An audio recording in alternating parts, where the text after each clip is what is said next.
Chapter 11, Methods and Machines, Marble and Clay.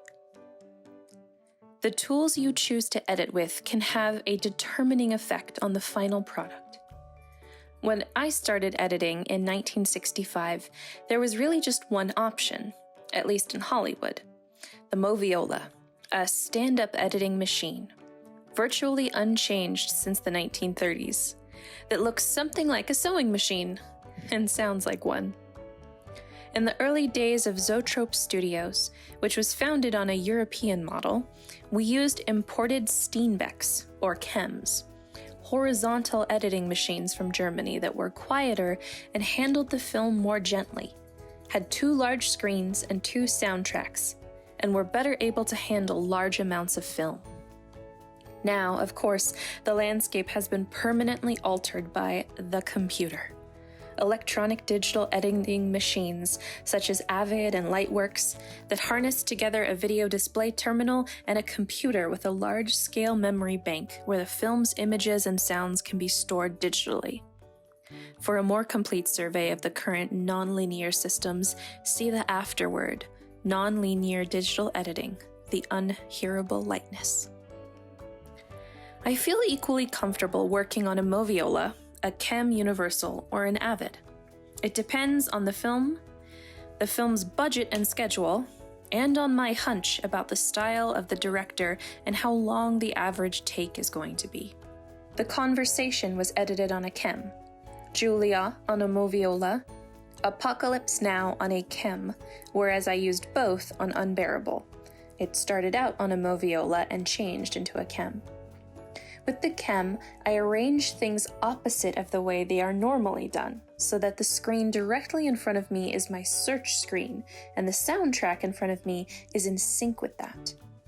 The screen on the left side and the sound on the right side are in sync with each other and hold the assembled film.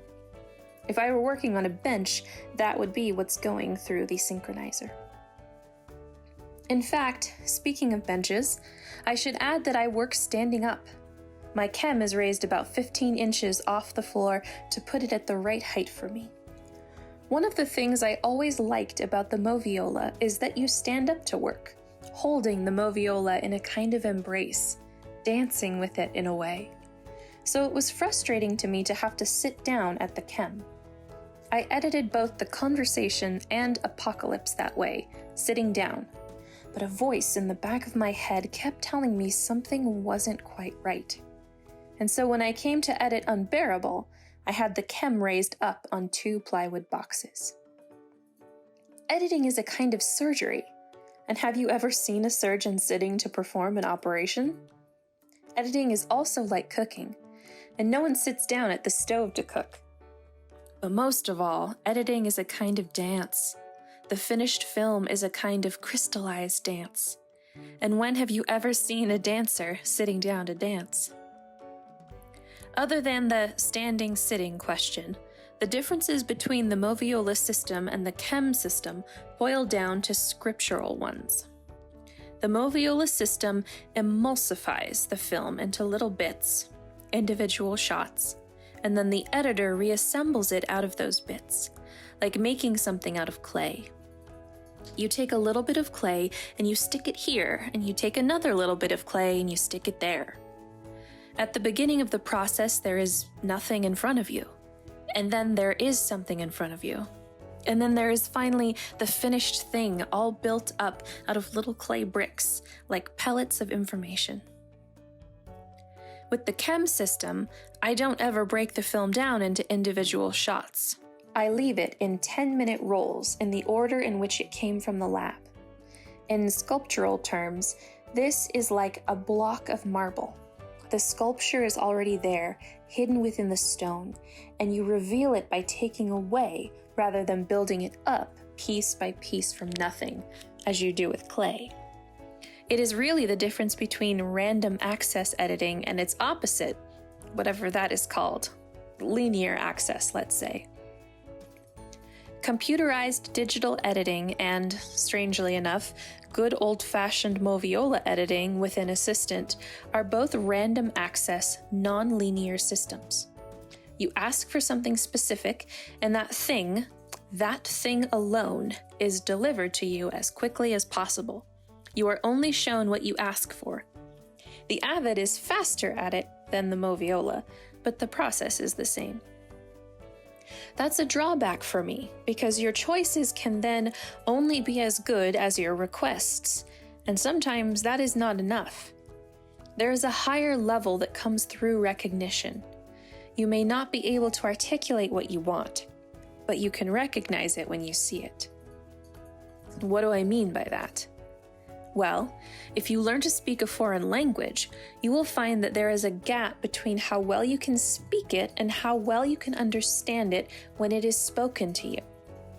A human being's ability to understand a foreign language is always greater than his ability to speak it. And when you make a film, you are trying to learn a foreign language. It just happens to be a unique language that is only spoken by this one film. If you have to articulate everything, as you do with a random access system like Video Computer or Moviola Assistant, you are limited by what and how much you can articulate and how good your original notes were. Whereas the advantage of the CHEM's linear system is that I do not always have to be speaking to it. There are times when it speaks to me. The system is constantly presenting things for consideration, and a sort of dialogue takes place. I might say, I want to see that close-up of Teresa, number 317, in roll 45.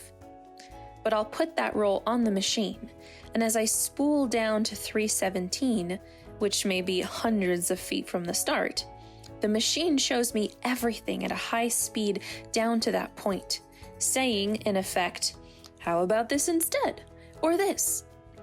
And I find more often than not, long before I get down to shot 317, that I've had 3 other ideas triggered by the material that I have seen flashing by me.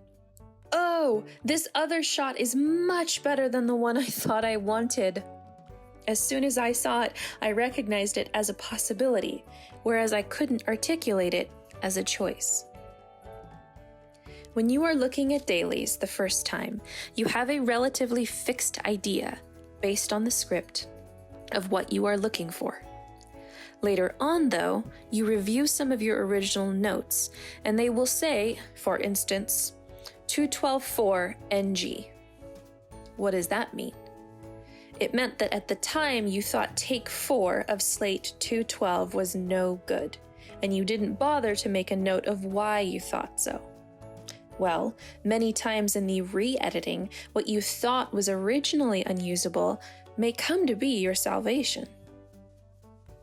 If it was a question of only 1 shot or 24 shots, you could probably deal with the problem of second-guessing those original notes.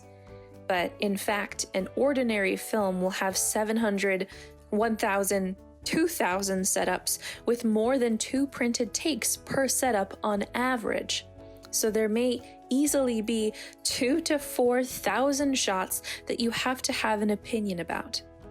That's a lot of second guessing, so you tend to fall back on your first impressions in the original notes, which are valuable but limited if that is all you have. Whereas with the CHEM system, because the film is all stored in these big rolls in an almost arbitrary way, you are learning something new about the material as you search for what you think you want. You are actually doing creative work, and you may find what you really want rather than what you thought you wanted. This system is useful enough in the original assembly of the scene, in helping you to familiarize yourself with the material. But it becomes particularly valuable in the recutting, where your original notes, heavily influenced by the script, become less and less useful as the film finds its own voice. There are limits, of course. A system that is too linear, which means that you have to spend too much time searching before you find what you want, would be burdensome. You would quickly become overwhelmed and/or bored with it. So there is a golden mean somewhere. If the system is completely random access, that is a defect, in my opinion. But if it is too linear, that's a defect as well.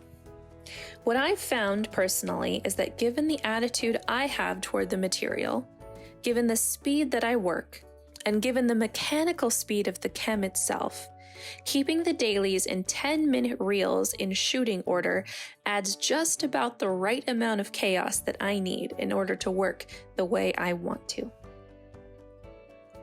The digital systems, Avid and Lightworks, are promising because they offer the potential to merge the best of the Moviola's nonlinear approach with the best of the chem's ability to handle and review large amounts of material quickly. At this point, there is still some procedural awkwardness with the digital systems, but I expect those to be smoothed out over time. In any case, there are certain things that remain the same for me no matter the system I am using. I would always review the material twice. Once at the beginning, the day after the material was shot, noting down my first impressions and including any notes the director cares to give me. And then, when I was ready to cut a particular scene, I would collect all the relevant material and review it again, making notes in more detail than the first time. When you look at rushes the second time, you have evolved and the film has evolved. You will see different things than you saw the first time, because you may have assembled scenes that hadn't been shot the first time you saw the material, and strengths or problems may be emerging with characters and events as they unfold. In an ideal world, what I would like to do is assemble a first cut and then stop, and just look at all the dailies again fresh. Whether I would ever actually be able to do that is another question. The present schedule of films, at any rate, prohibits such a thing. This is where the hidden virtues of the linear chem system come in. Because of the way the material is stored, in 10-minute rolls of film, it is constantly being reviewed. If this were gardening, I would be talking about the virtues of turning over the soil and aerating it. In the actual editing of a scene, I will keep on working until I can no longer see myself in the material.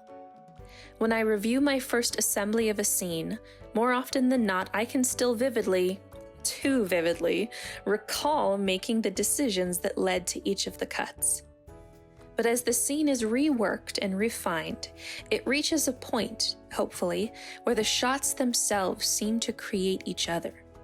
This shot makes the next shot, which makes the next shot, etc.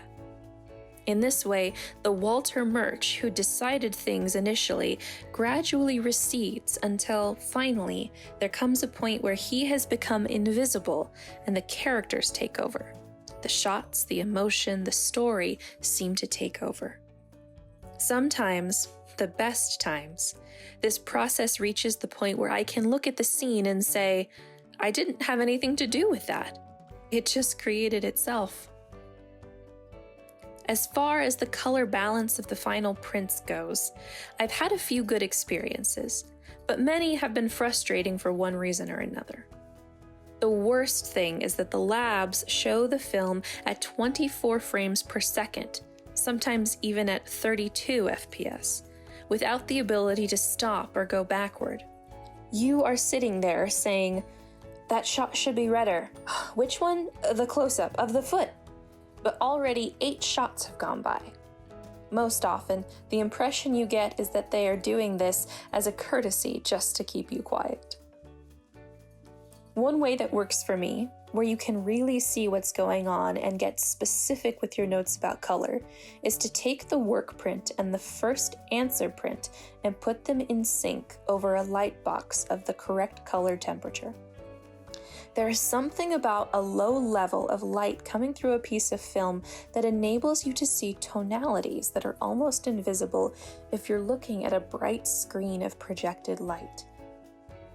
There may be a residual greenness, but you look at the film in a viewing theater and you'll say, I don't know, is that shot a little green or is it too blue? And of course, before you have decided, you are looking at something else. If you work with the lightbox system, the green will just leap out, especially if you've got your original work print there for comparison. And you can stop, go forward, go backward, etc. If you are fortunate enough to be working with a good color timer at a good laboratory, of course, it is like any sort of successful collaboration.